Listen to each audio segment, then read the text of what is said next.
Good evening everyone. শতাব্দীর কিচেনে আপনাদের সবাইকে স্বাগত জানাই। আজকের রেসিপি ডাল ভুনা। খাবারের প্রথম পাতে যদি এরকম একটি ডাল ভুনা থাকে তাহলে পুরো ভাতটাই এই একটা রেসিপি দিয়েই খেতে চাইবে। আর তার সাথে যদি থাকে ডিমের অমলেট তাহলে তো আর কোনো কথাই হবে না।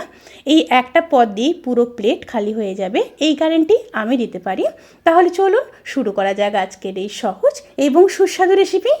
প্রথমে প্যানের মধ্যে সর্ষের তেল দিয়ে দেব।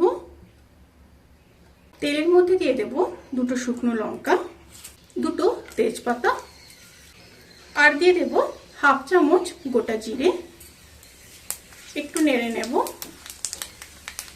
তেল থেকে যখন সুন্দর একটা স্মেল বেরোতে শুরু করবে সেই সময় কেটে রাখা দুটো বড় সাইজের পেঁয়াজ দিয়ে দেব।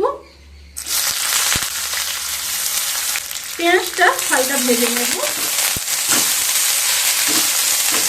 পেঁয়াজগুলো হালকা ভাজা হয়ে গেলে এবার সাদা কোয়া বড় সাইজের রসুন দিয়ে দেব।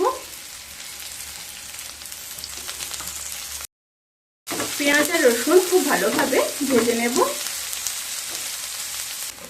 পেঁয়াজ আর রসুন যখন ভাজা হয়ে যাবে সেই সময় দিয়ে দেব রোস্টেড জিরে আর ধনের গুঁড়ো 1 চামচ, হলুদ গুঁড়ো 1 চামচ, আর লঙ্কার গুঁড়ো দিয়ে দেব হাফ চামচ।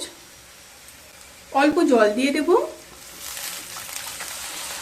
জল দিয়ে মশলাগুলোকে খুব ভালো মতো কষিয়ে নেব।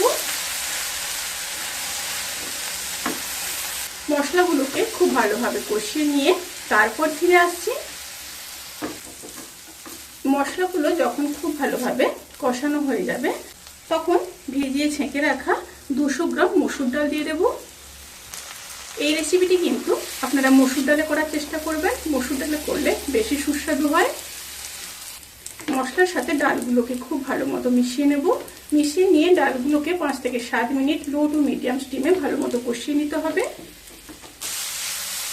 ডালটাকে খুব ভালোভাবে কষিয়ে নেওয়ার পরে এবার দিয়ে দেব কেটে রাখা একটা বড় সাইজের টমেটো, সাথে 3টি চেরা কাঁচা লঙ্কা, আর দিয়ে দেব পরিমাণ মতো লবণ। আবারও মিশিয়ে নেব। মিশিয়ে নিয়ে আবারও 1 থেকে 1.5 মিনিট লো টু মিডিয়াম স্টিমে কষিয়ে নেব। এই রেসিপির ক্ষেত্রে ডালটাকে যত ভালোভাবে কষানো হবে রেসিপির টেস্ট কিন্তু ততই ভালো আসবে। সমস্ত উপকরণগুলো খুব ভালো মতো কষানো হয়ে গেছে। এবার জল দিয়ে দেব।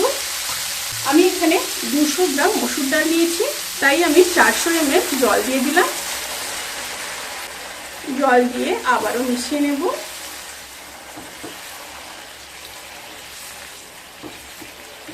এই রেসিপিটি কিন্তু বেশি পাতলা হবে না, একটু গাঢ় হবে, সেই দিকটা খেয়াল রেখে অবশ্যই জল দেবেন। এবার ফুটে আসা পর্যন্ত অপেক্ষা করব। ডালটা ফুটে এসছে। এবার গ্যাসের ফ্লেমটাকে লো করে ঢাকা দিয়ে ডালটা সেদ্ধ হওয়া পর্যন্ত অপেক্ষা করব।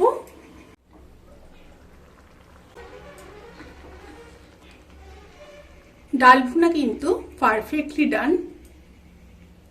এই ডাল কিন্তু বেশি গলে যাবে না, সেই দিকটা খেয়াল রাখবেন। প্রায় 80% সেদ্ধ হবে, তবে কিন্তু খেতে খুব ভালো লাগবে। এবার নামানোর আগে বেশ কিছুটা ফ্রেশ ধনেপাতা দিয়ে দেব। খুব ভালোভাবে মিশিয়ে নেব। এবার গ্যাসের ফ্লেমটাকে অফ করে 10 থেকে 15 মিনিট স্ট্যান্ডিং টাইমে রেখে গরম গরম ভাতের সাথে সার্ভ করব। রেসিপিটি কেমন লাগলো প্লিজ কমেন্ট করে জানাতে কিন্তু ভুলবেন না। যদি ভালো লেগে থাকে তাহলে সাবস্ক্রাইব করে পাশে থাকা বেল আইকন প্রেস করে নোটিফিকেশান অল করে রাখবেন। তাতে করে আমি যত রেসিপি দেব সমস্ত লিঙ্ক আপনাদের কাছে পৌঁছে যাবে। আপনারা সবাই ভালো থাকবেন, সুস্থ থাকবেন, সাবধানে থাকবেন। আজকের মতো এই পর্যন্ত।